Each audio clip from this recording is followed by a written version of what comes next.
Hello, friends. It is I, Sarah Seidelman, coming to you live without warning as usual. I don't do very well with warning people that I'm going to do these, but I feel like when I've got something I want to share it in hopes that it will help you too. So as I'm waiting to see if anybody's going to appear, I just wanted to share that something I've been working on myself is to not complain. So I've offered my kids $1 every time they catch me complaining, because that sort of keeps me really honest. And also the kids, they need money for the gas station and so forth. So that's been, it's been pretty effective.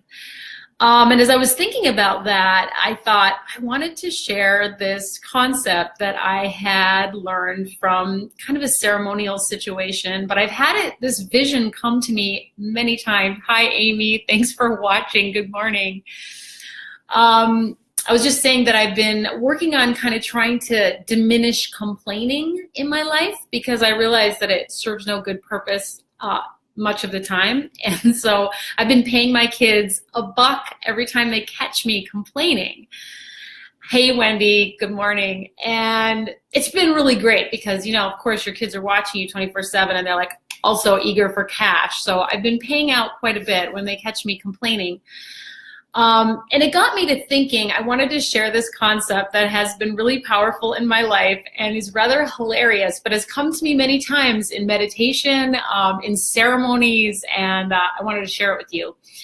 And one thing I'm sure you guys are all aware of, but I am really aware of as well, is that all the time when we're talking, we are creating our world. We're, adding to the story that weaves this whole, universe together.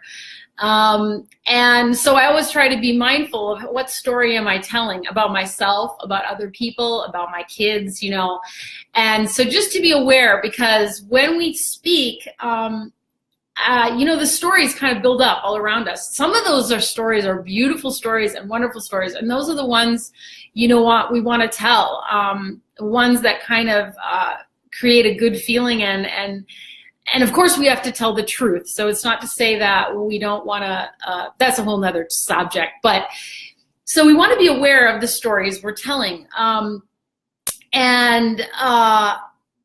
What I want to say about this is that in the world there is a lot of, good morning, Jane, welcome, thanks for watching. There's a lot of suffering.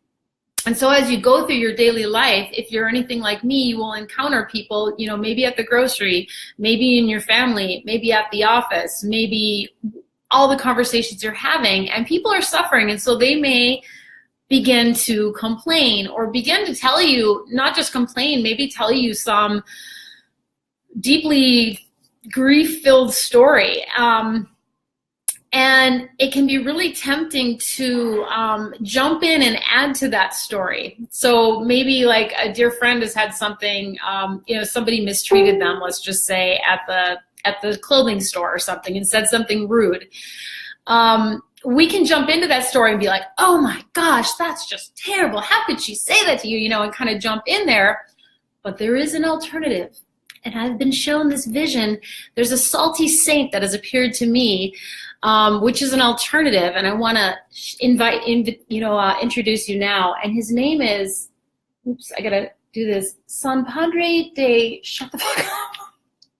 And I apologize if the saltiness is offensive. But what this little saint is, and I kind of just crafted this morning with my trusty glue stick. You see, he has a little fierce beastie there next to him. Kind of scary looking guy. This saint is really there to remind us, I guess it appeared to me, it was to remind me that sometimes the best thing I can do is sit and listen and not add to a negative story or not add to a grief story, but just to hold it, for that person, because there is so many stories being crafted all the time, and maybe you'll notice more today after you've listened to this, I don't know, but it's this saint, Son Padre de, shut the fuck up, did basically tell me or inform me that ideally we just become kind of sacred vessels, that we're just holding space for people to complain, let it out, pour out their heart, whatever it is, but we don't need to add to that story. We don't need to build upon it. And Amy's saying, I try that at the office sometimes. Yes. Because it can be really tempting, and as a way of relating, I think, to jump in, and maybe somebody's gossiping and suddenly we're like, oh yeah, like one time I ran into them and they did blah, blah, blah. And I've done all that. And what Son Padre, has been teaching me is like, maybe, not just maybe, it would be more powerful of a maneuver for me to just sit, and that takes discipline, and listen with compassion, and hold that story.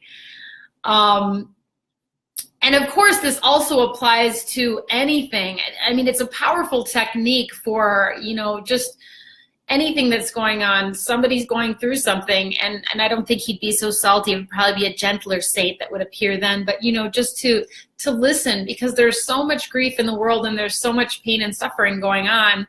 But the most powerful thing we can do to save the world is really not to add to that, but to be that Son Padre, with that fierce beastie maybe sitting next to us, reminding us, don't jump in there. Because I know it's my tendency to want to jump in. And Amy's saying, I find that as an empath, you can absorb too much. That's another thing. And sometimes as empaths, we want to jump in and feel all those feelings, that discomfort, and we automatically do sometimes if we're not careful. We become that person who has just been,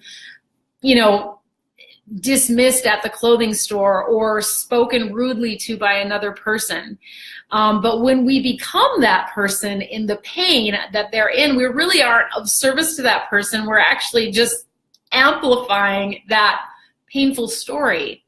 Whereas if we can align with and remember our patron saint, Son Padre de, we can hold a beautiful sacred place to hear that that complaint.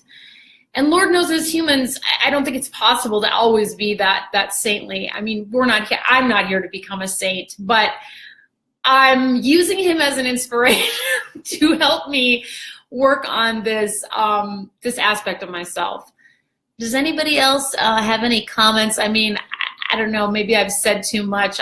I was hoping this wouldn't be offensive or that people would understand what I was getting at. I don't know, maybe it's terribly unclear, but I hope you found it inspiring in some way.